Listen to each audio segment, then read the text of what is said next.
Every man refused the bride whose hair turned white at 20. A widower wept. The deed was in my coat pocket the morning I rode into Harlan Creek, folded down to nothing, soft as cloth from being handled so many times. I'd take it out at night in whatever camp I'd made and unfold it and look at the names on it, mine and Ruth's, and then fold it back up.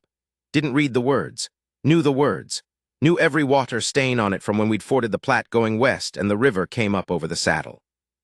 Knew the notch in the upper corner where a coyote had gotten into my saddlebag outside of Cheyenne and chewed a corner before I ran him off. The deed was to the Dunmore place. That's what people still called it. 40 years on, they still called it the Dunmore place, even though old Dunmore had been in the ground since before the war and his son Chet had sold it to me and Ruth 3 springs back and moved to San Francisco to tend bar. I'd bought it because Ruth wanted a kitchen with south-facing windows and a porch you could sit on in the evening and watch the light come off the hills. That was what she said. South-facing windows and a porch. She'd been dead 11 months when I rode back to it. I'll tell you what a man does when that happens. I mean the practical thing, because the other thing, the feeling of it, that's not something you describe. You describe it and it comes out wrong every time.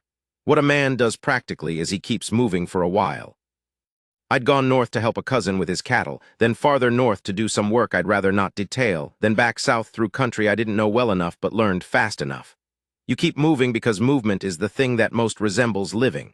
You eat, you see to the horses, you sleep when you have to. None of it feels like anything. That's the grace of it, I suppose, if it all felt like something you might not stay upright. But you can't keep moving forever. A man my age, I was 53.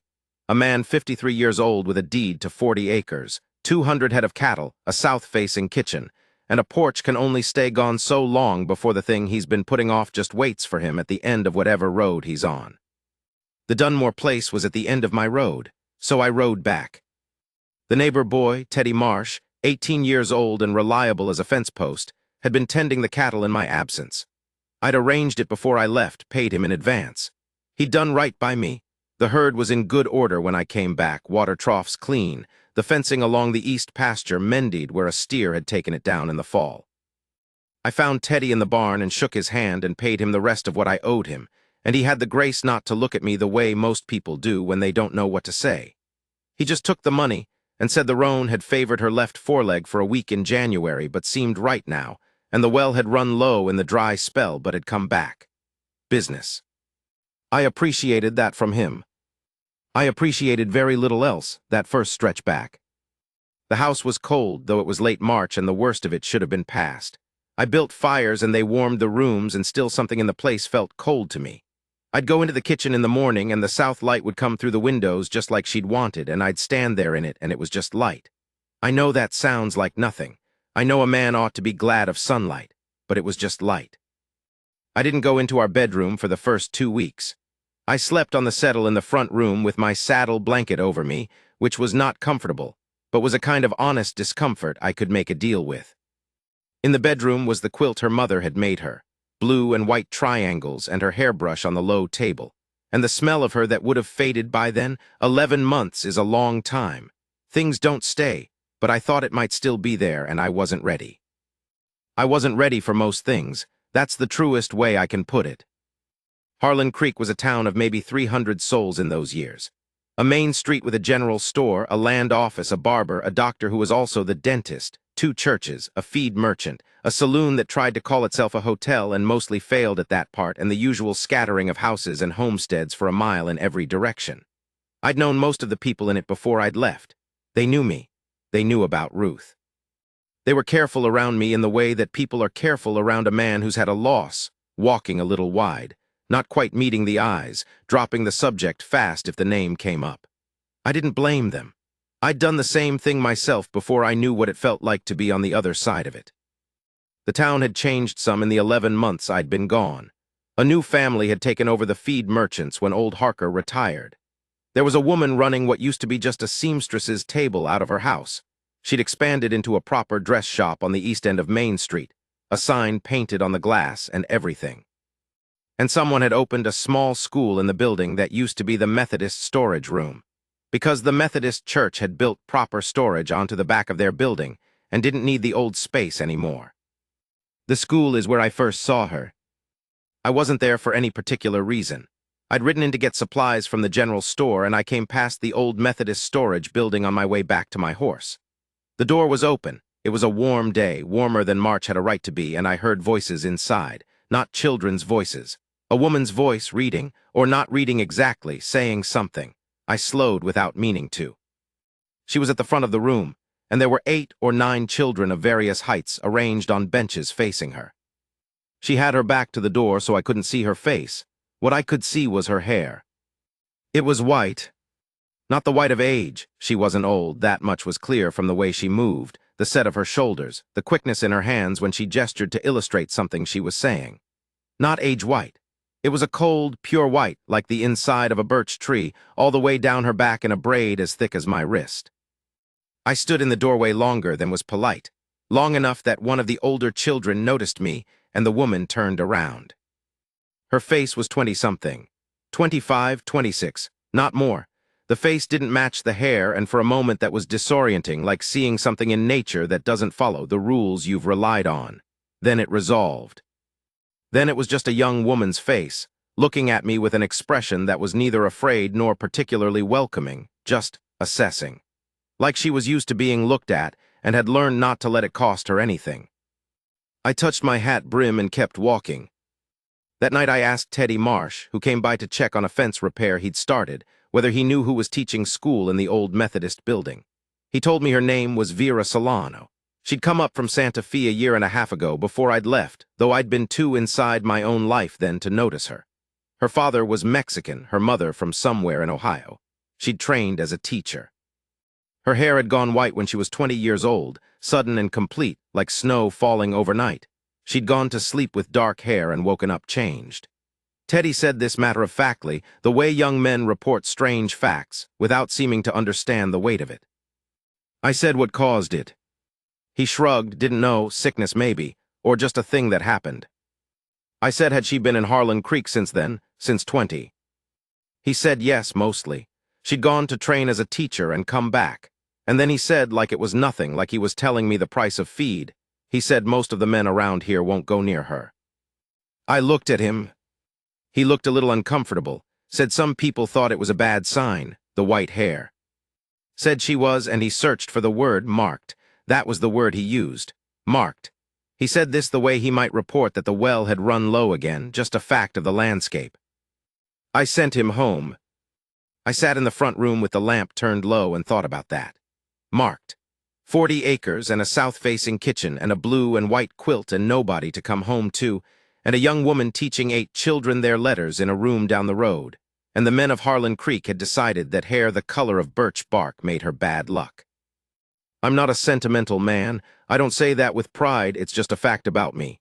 Ruth used to tease me about it.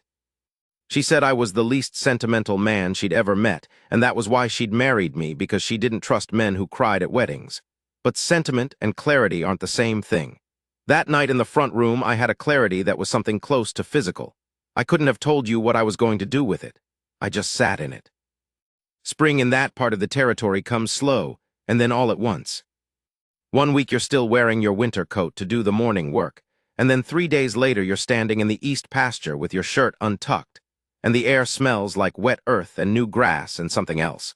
Something you only ever smell in spring and can't describe. And for just a moment the world seems like it might be worth the trouble it takes to stay in it. I had a lot of those moments that spring, and I don't know exactly what to do with that in terms of this story. They didn't fix anything. Ruth was still gone. The bedroom door stayed closed for 6 more weeks after I got back, but the moments were there. The cattle were in good health. The east pasture was coming in well. I had work to do, and the work was honest, and it filled the days.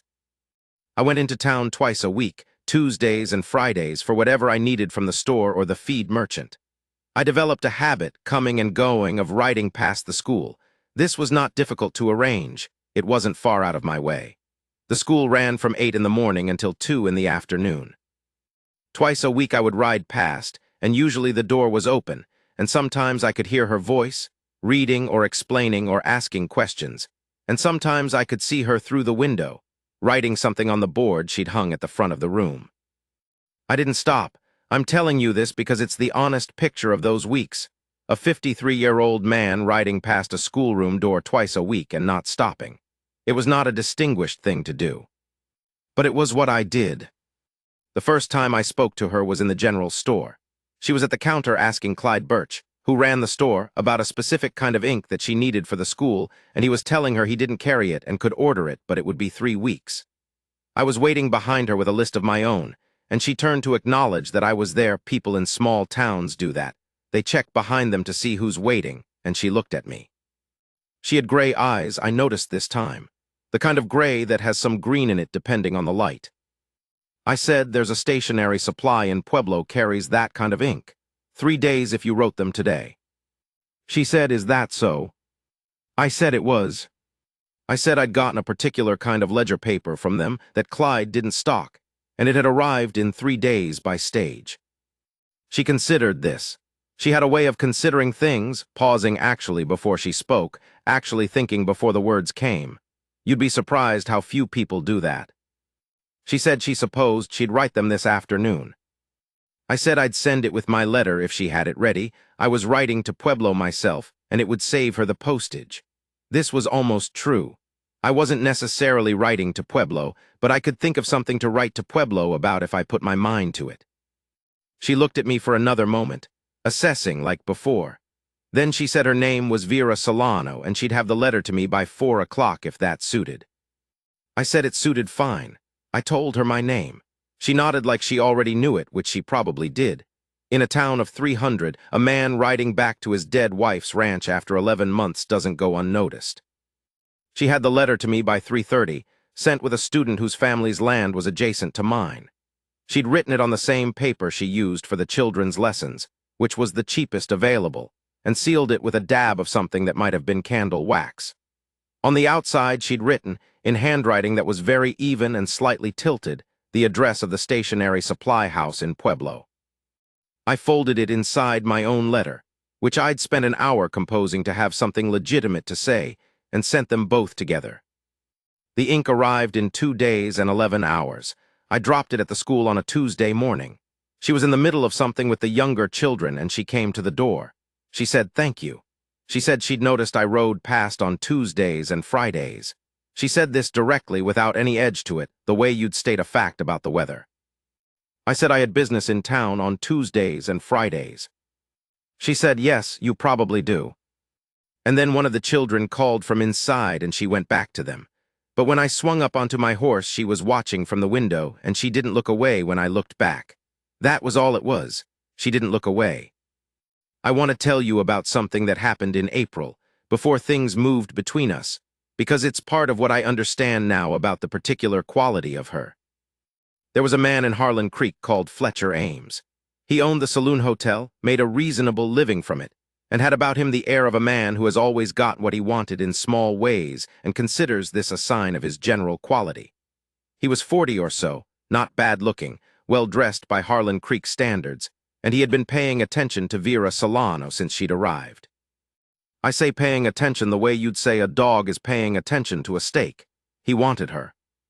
The town's reluctance around her hair didn't affect him particularly. He wasn't superstitious, or if he was, he'd decided the wanting outweighed it.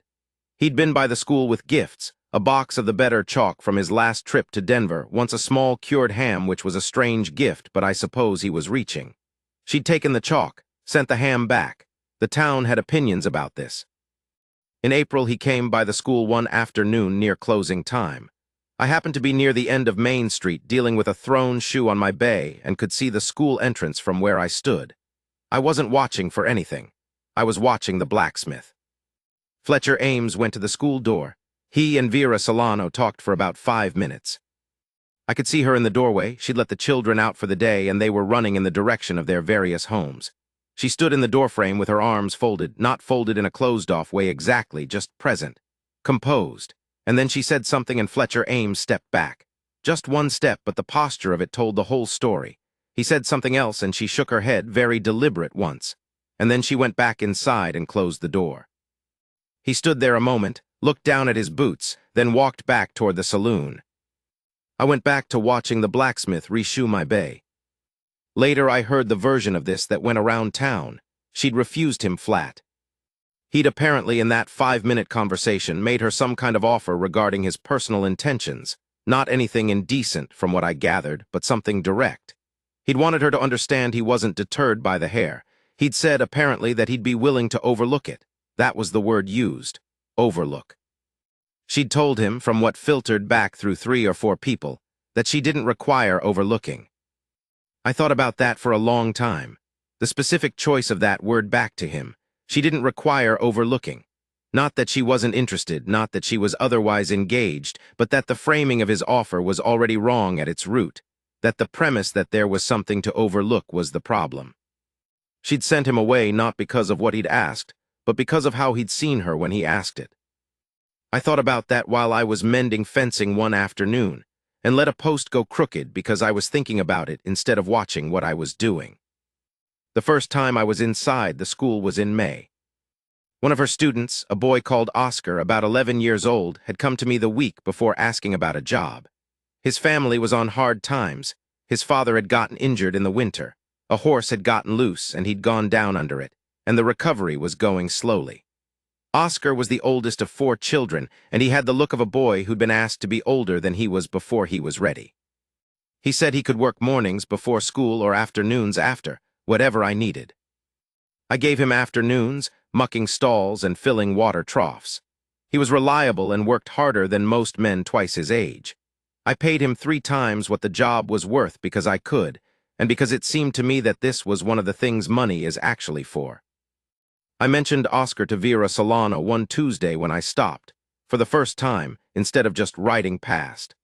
I said I'd taken on one of her students as a hand, an Oscar raise, and that I didn't know his home situation well, but that he seemed to be carrying some weight beyond his years.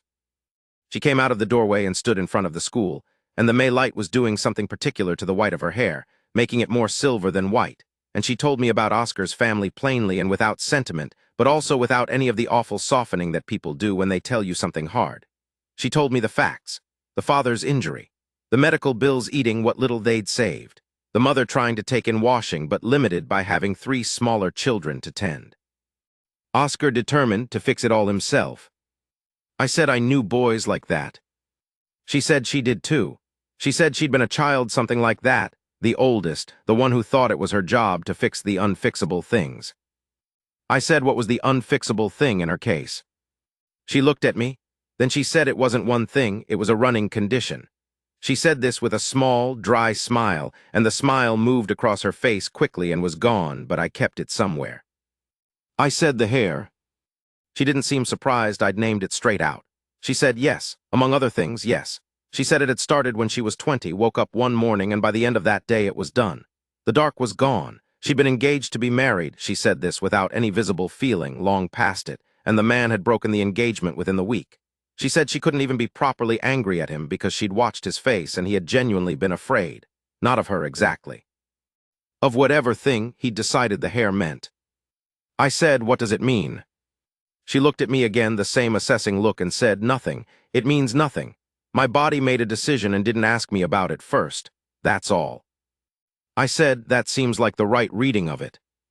She said, it seems like the obvious reading of it, but obvious isn't the same as common. She invited me in to see what the children had been working on. I don't know exactly why she did that. Maybe it was its own kind of test, letting me see her whole world, her room and her students' drawings on the wall and her books stacked in the corner because the school had no proper shelves yet. I went in. I looked at the drawings. I looked at the books. I looked at her at the front of the room where she lived her days, and I felt something move in me that I'm still not good at describing. It wasn't that I forgot Ruth. That's the part people don't understand, that the feeling and the grief don't negotiate with each other. They just exist in the same chest at the same time, and you carry both. I didn't forget her. The deed was still in my coat pocket. The bedroom door was still shut. But something was moving, something that felt like intention after a very long time of just duration. I left the school that afternoon and rode back to my land, and stood by the east pasture fence in the slanted evening light, and looked at my cattle for a long time without really seeing them. In June, I finally opened the bedroom door. I didn't plan it. I was walking past in the evening and I had my hand on the door and I opened it. That's all. The quilt was there, blue and white triangles in the low light from the hallway. Her hairbrush. The smell that I'd thought might have faded was mostly faded, mostly just the smell of a closed room, a little cold, the particular cold of a room that hasn't had a living body in it for too long. I sat on the edge of the bed, I didn't lie down, I just sat. I said her name out loud for the first time in probably 6 months. Just said it. Ruth, like checking to see if the word still worked. It still worked. I sat there a while, and then I got up and I made myself supper, and I thought about what I was going to do with the rest of my time on this earth. Not in an anguished way. In the same way I'd think about what to do with the east pasture or the herd. Practically, one thing at a time. What's the situation? What makes sense from here? What made sense from here was a conversation I needed to have with Vera Solano. I want to try to tell you honestly what I was bringing to that conversation, because I think a man should know what he's bringing before he brings it. I was 53 years old. I had gray at my temples and in my beard, more gray than not, and the kind of face that has been out in weather for so many years it doesn't look quite like it belongs indoors. My back hurt some mornings. I had a dead wife I would not stop loving, and that love was going to be part of the deal with me, going forward permanently. I wasn't capable of pretending otherwise and wouldn't have insulted either of us by trying.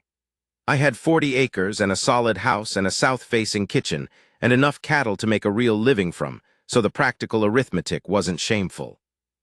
And I had been, in my life, a man who kept his word and did his work and didn't hit women and didn't lie about what I was. Those things don't seem like much when you list them, but they're not nothing. I'd known enough men who couldn't claim them to know they were not nothing. What she was bringing was harder for me to inventory because she was not mine to inventory yet, but I'd paid attention. She was around 26. She had the specific pride of a person who has been knocked down repeatedly and has gotten up each time and has stopped pretending it was graceful or easy, has just gotten up. She was good at her work. I'd seen enough of it by now to know that. The way the children listened to her, the way even the difficult ones seemed to settle in her presence. She had a dry, quick humor that she kept mostly to herself, something that appeared in her eyes before it reached her mouth. She was not soft, exactly. She was, I'm searching for the word, substantial. She was substantial. A person who had weight and took up real space in the world and didn't apologize for either. The hair was white. It was beautiful. I'm not being romantic about it. I mean that as a plain description. The particular white of it, and the way it changed in different lights, and the fact that it was wholly and specifically hers and no one else's had become, over these months, one of the things I noticed first when I saw her. The way you notice a distinct thing about a landscape that you've come to know well and still look for every time. I went to the school on a Thursday, which wasn't one of my usual days, and I waited until the children had filed out for the afternoon. She saw me waiting outside before she'd finished, and she came to the window and looked at me and then went back to the last student, a small girl of about 6 who apparently required an extra minute of instruction before she was satisfied. I waited. The small girl came out, looked at me with the frank appraisal of a 6-year-old, and went home. Vera Solano came to the door. I said, I wonder if you'd walk with me a little. She considered this. She said she had papers to look at before tomorrow. I said it wouldn't take long. She got her shawl and came out, and we walked up the street in the direction of the edge of town where it opened out onto the plain. The grass out there was full June grass, high and green, moving in the afternoon wind. We walked to the edge of where the buildings ended and stood there. I said, I'm going to tell you some things, and you can tell me what you think about them. She said, all right. I said, I'm 53 years old. I've had a wife and I miss her and I will go on missing her. That's not going to change and I won't pretend otherwise. I have a ranch that's in sound shape. I'm not a charming man and I'm not young, and I have a face that looks like it was left out in the rain for about 20 years, which it more or less was. She was looking at the grass moving. I said, I've been watching you since March, and I think you are one of the most considerable people I've ever met in my life.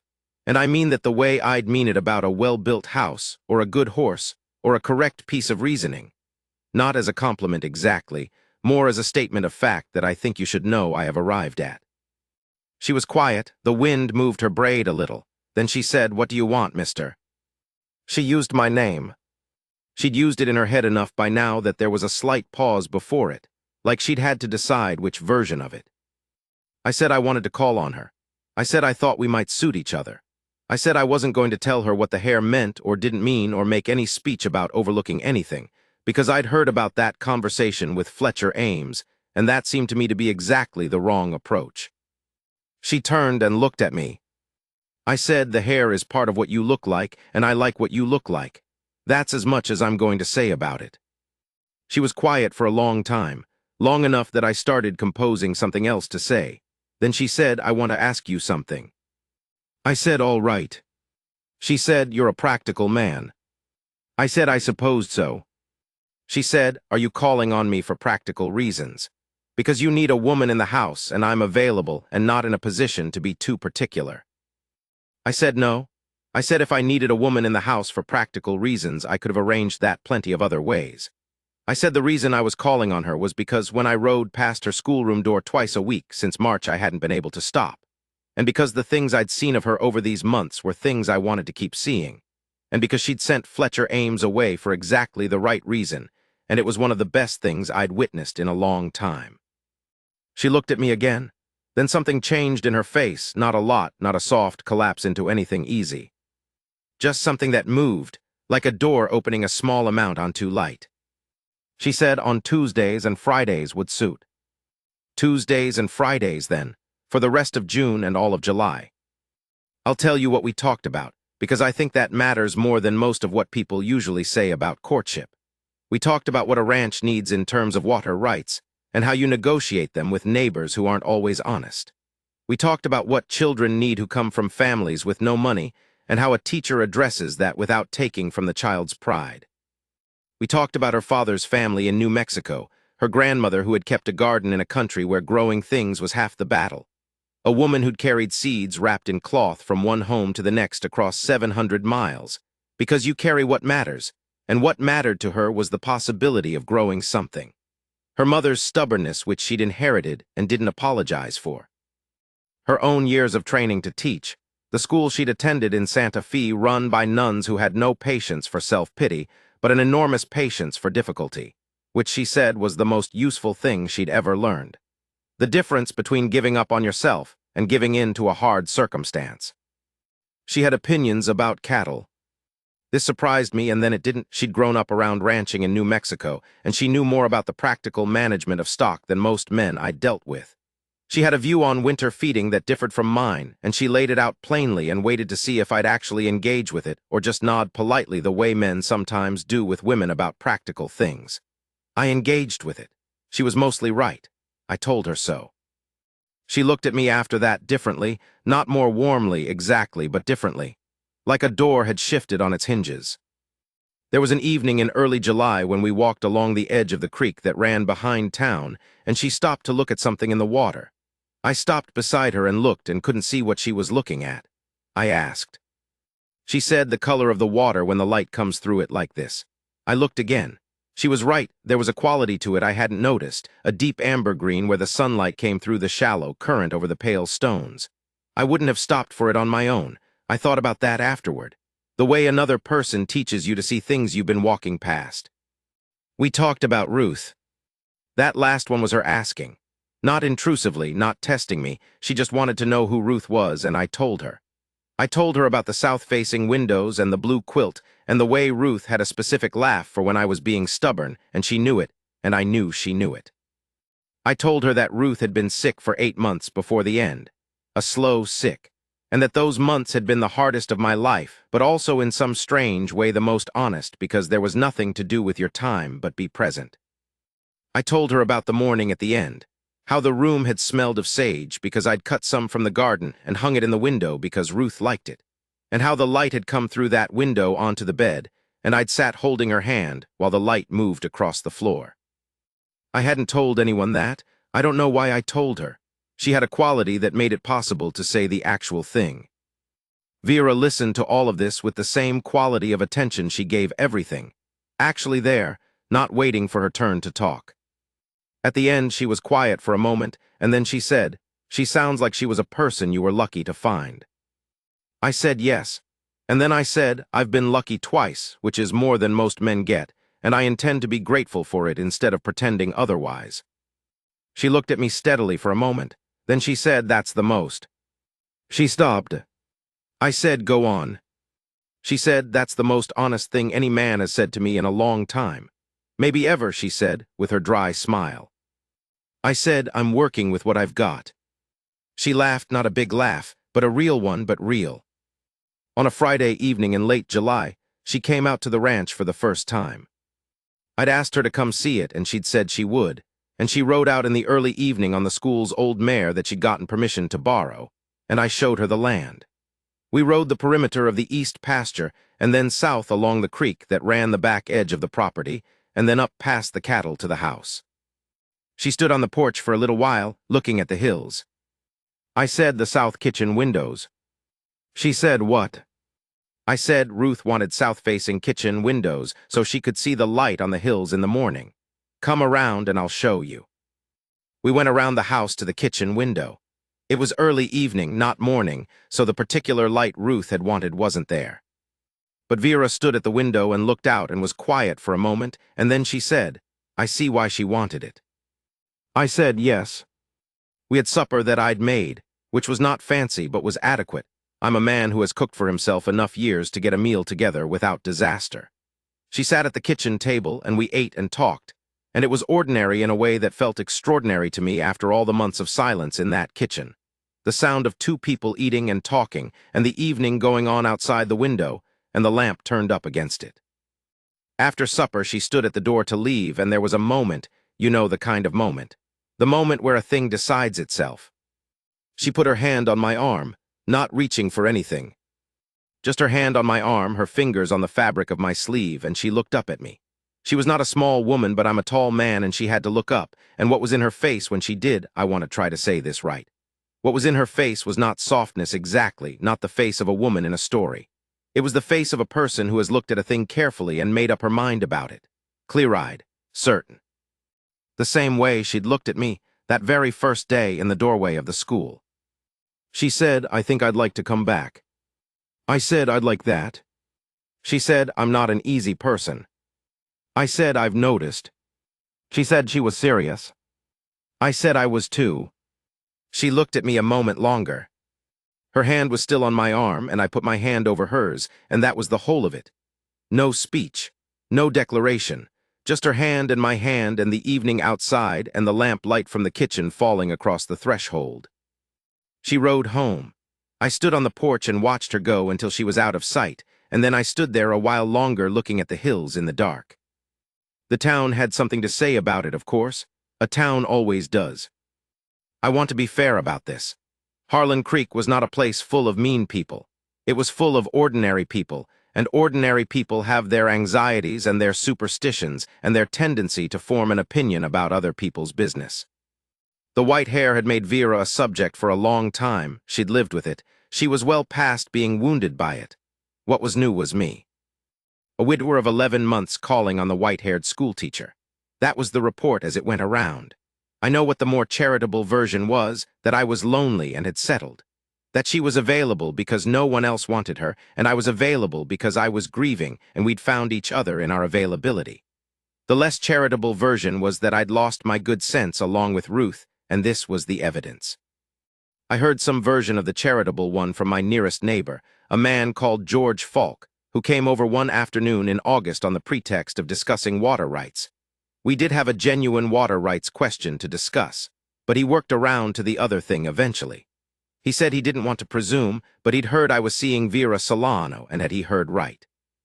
I said he'd heard right. He was quiet a moment.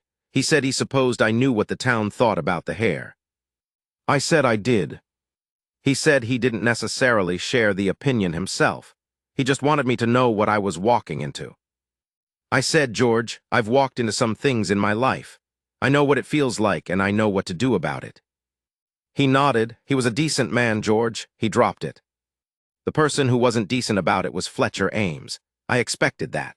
Ames had wanted her, and she'd refused him, and his pride had never recovered, and my calling on her gave his injured pride a direction to move. He made remarks in the saloon, which I heard about secondhand. Nothing I'm going to repeat here because they were stupid and small and don't deserve the space. What they amounted to was, she was cursed and I was either foolish or desperate or both. I let it go for a while, because remarks in a saloon are the kind of thing that go away if you leave them alone. And I didn't want the drama, and I especially didn't want Vera to hear about it, and have it become something she felt responsible for. But one morning I was in the general store and Ames was there too, and he made a remark, not about her, about me, about what kind of man courts a woman that other men have refused, and he said it at a volume that made sure I heard it. I put down what I was holding. I walked over to where he was. I'm not a small man. I've been working land since I was 15 years old, and you can see it. He didn't move, but he changed. The posture of him changed. I said, I'll say this once. What you say about me in this town or any other is between you and whatever you have to live with in the mornings. But what you say about that woman goes through me first, from here forward. You understand me? He looked at me. I looked at him. He looked away first. He left the store. Clyde Birch, behind the counter, very carefully arranged some cans that were already arranged and said nothing. The remarks stopped after that, not because I'd made any particular impression on Fletcher Ames's soul, but because the thing about small towns is that they take their cue from whoever seems most settled in their position. Ames had looked away first. The town registered this.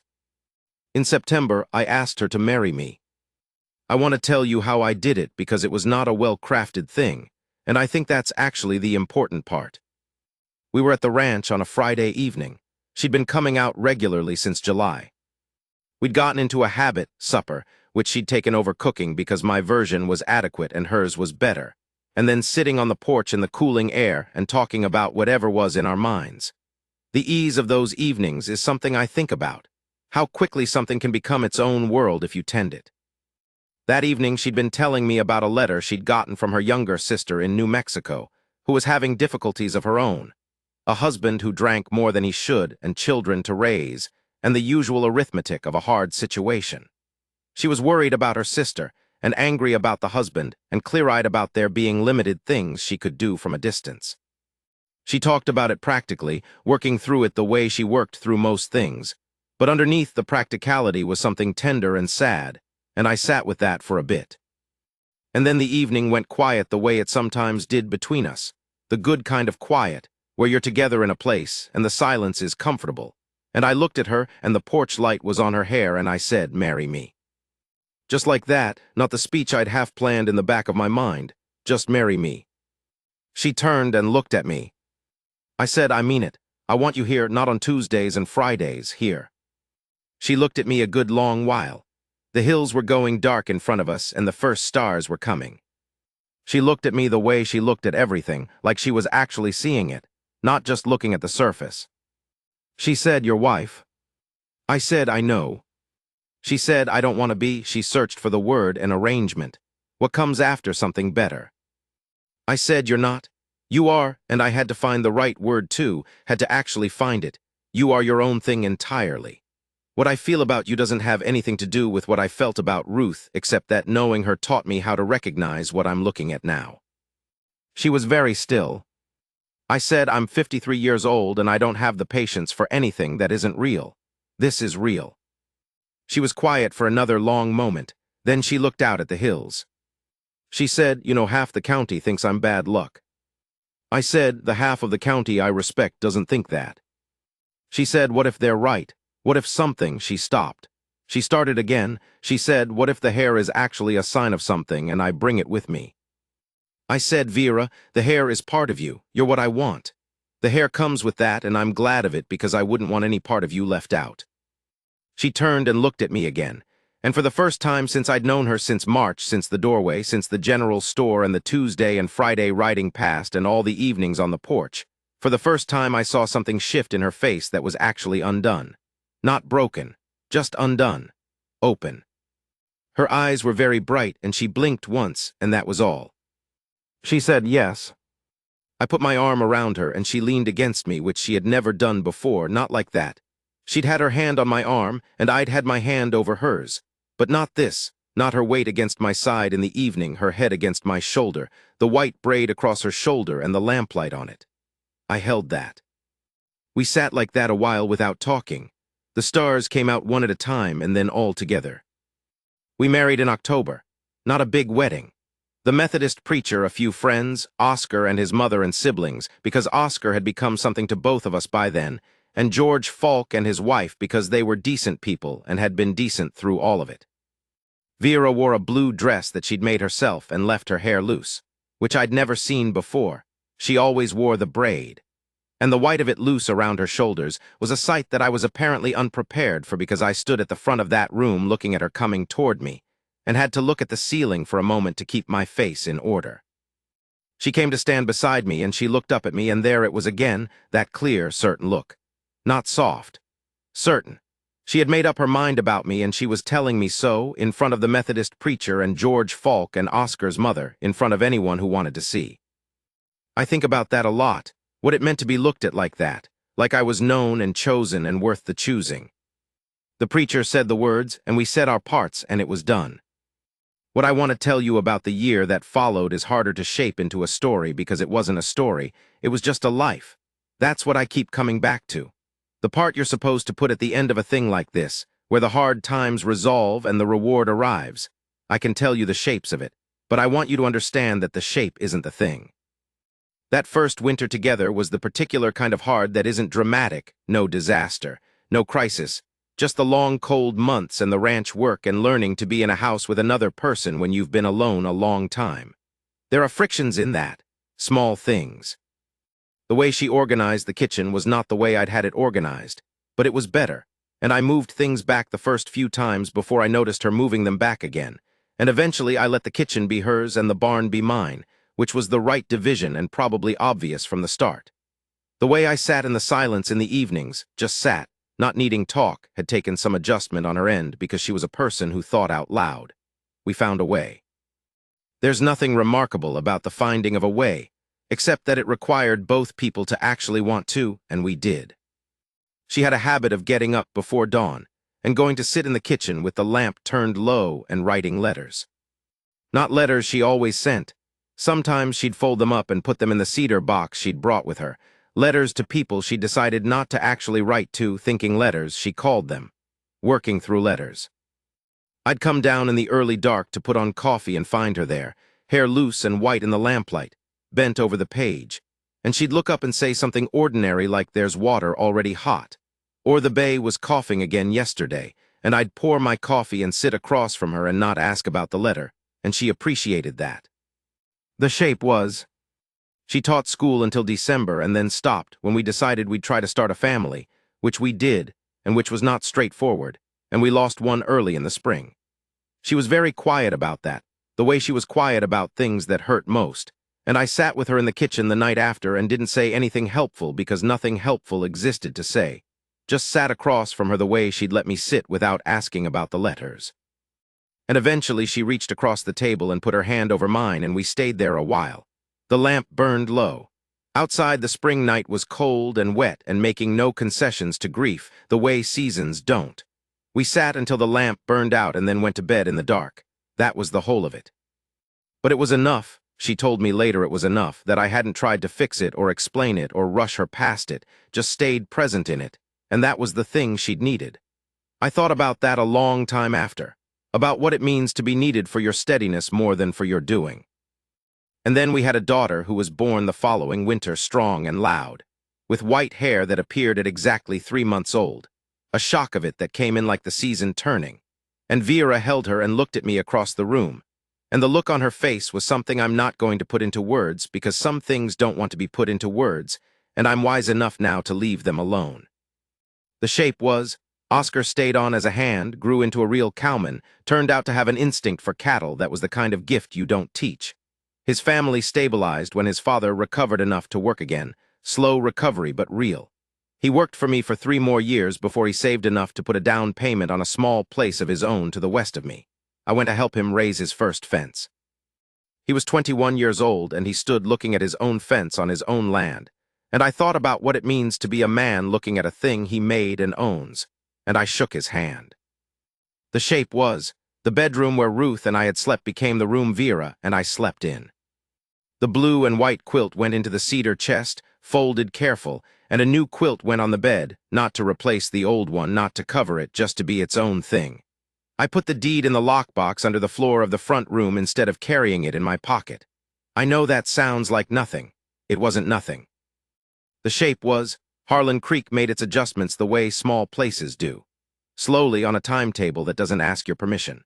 Fletcher Ames sold the saloon hotel eventually and moved on, which made things quieter in the way that his absence was quiet. The school got a proper building, voted on and funded by the town. Vera organized the campaign for it, and if you'd seen her at the town meeting making her case, you would have understood why it passed. George Falk and his wife became friends of ours in the real way, not the polite way, the kind where you eat supper at their table and they eat at yours, and after a while you don't remember when that started. Our daughter's hair stayed white. She grew into a little girl who was going to be her mother's kind of trouble. I could see it already in the way she looked at things, that same assessing quality in her eyes, not afraid of what she found when she looked. In Harlan Creek, she was a regular sight by the time she was 2 or 3, and people had adjusted to her the way they'd adjusted to her mother. And I thought often about how much of what seems extraordinary at first becomes just part of the landscape if you have the patience to let time work. I think about that morning in the doorway of the school, how I stood there too long and she turned around and looked at me, how I kept moving. I think about riding past twice a week and not stopping, and how for a man supposedly not given to sentiment, that was about the most sentimental possible behavior. I think about the way she said she didn't require overlooking, which is one of the best sentences I have ever heard in my life, and which I have thought about more than I've probably thought about anything that wasn't a practical necessity. I think about sitting on the edge of the bed in the blue room that first time, saying Ruth's name into the quiet, and how that was the beginning of something rather than just the ending of something. How a door can be both things at once. I think about standing on the porch that first evening she came to the ranch, watching her ride home until she was out of sight, and how the hills looked in the dark, and how I stayed out there probably longer than made any kind of sense. What I know after all of it is this. There's a kind of man that the world decides is finished before he's actually finished. A man with gray in his beard and years on him and a grief he's been walking around with. A man the world looks at and sees past, decides already knows his ending. I'd felt that. I'm not exaggerating it. I'd felt that in the months after Ruth died and in the 11 months of moving north and south through country I didn't know, and even in the first months back on my own land. I'd felt the world having made up its mind about what chapter I was in. And then a 26-year-old woman with white hair and gray-green eyes and a way of looking at things that didn't spare anything, she looked at me. The real kind of looking, where you're actually seeing what's there instead of what you've decided must be there. She looked and she made up her mind and she said yes, and what she said yes to was exactly me. The age and the grief and the gray beard and the practical arithmetic and all of it. She didn't require overlooking and she didn't overlook me either. She just saw me. That's the thing, that's the whole of it. To be seen at the right moment by the right person with the right eyes, there's nothing I know that is worth more than that. I'm sitting on the porch now, the same porch, writing this in the evening light. Ruth wanted this porch. Vera comes out here in the mornings with her coffee before the children are up. We have 2 now, the white-haired girl and a boy with my coloring who came 2 years later, and she stands at the railing and looks at the hills and I watch her for a while before she hears me come out. She turns around and there's that look. The certain one, not soft, solid. I've been lucky twice in my life, and I said so to her once, and I'll stand by it now. Ruth was the first luck, and Vera is the second, and they are not the same luck. Not a repetition or a replacement, each one its own entire thing. That's the truth of it, and I'll tell it straight to whoever is listening. The hills are going that particular color now, the late gold before the dark comes. My girl is inside calling for her mother about something with great urgency that will not be urgent by the time she's 10. The cattle in the east pasture are settling for the night. The deed is in the lockbox. The quilt is in the cedar chest. The bedroom is just a bedroom now, ours, the way rooms become yours over time if you let them. I've been on this land 20 years. I've buried one wife and found another and raised 2 children and worked this ground until it shows the shape of my hands on it. I think a man could do worse than to end an account of his life here, on his own porch, in the last light, with a good woman's voice coming from inside the house. I think a man could do worse.